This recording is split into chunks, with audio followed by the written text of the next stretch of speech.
Professor, agora há pouco estava falando até aqui com o Gani, né? Queria entender a sua visão sobre este assunto depois dessa aprovação aí do aumento da idade de aposentadoria lá na França, né? De 62 para 64 anos.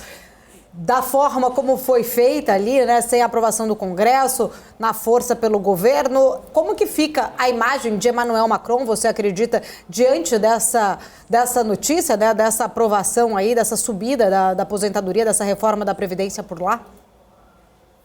Olha, é até uma pena que o Gani não esteja aí, porque eu queria falar algumas coisas que eu estava ouvindo naquilo que ele comentou. Eu acho que, na teoria, as coisas são muito bonitas, né? O problema é a prática, né, Paula?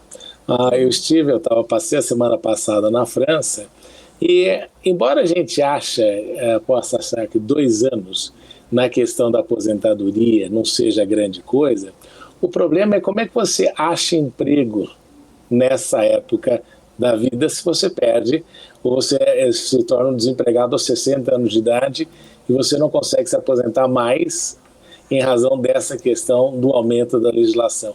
Então, esse que é o grande problema, porque você vê sempre o debate a respeito da questão da idade, mas nunca se vê um debate com relação à forma de você dar uma longevidade ao emprego, particularmente numa época em que nós estamos fazendo tudo para reduzir a quantidade de postos de trabalho com relação à inteligência artificial.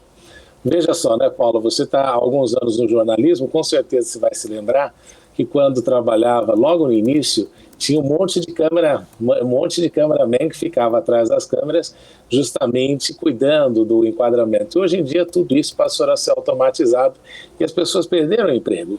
E o que é a grande questão é que muitas vezes, dependendo do tamanho da economia, a criação de novos postos não acontece na rapidez que se espera.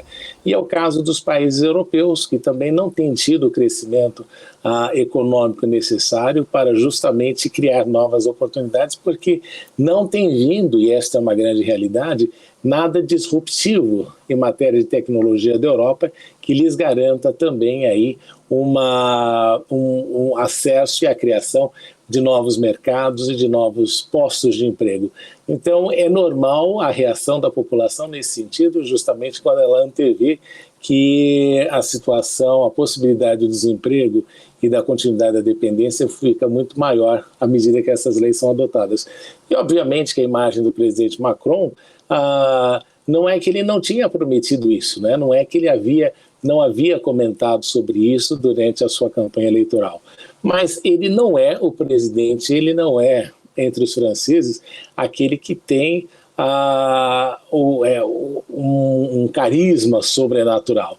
O que nós observamos é que Macron tem tido muita sorte, teve muita sorte, eleitoralmente falando, ao enfrentar uma candidata fraca que representava ali um extremismo da opinião pública que não corresponde à realidade francesa. Então ele deu muita sorte porque navegou aí nessa onda positiva que fez com que ele fosse reeleito.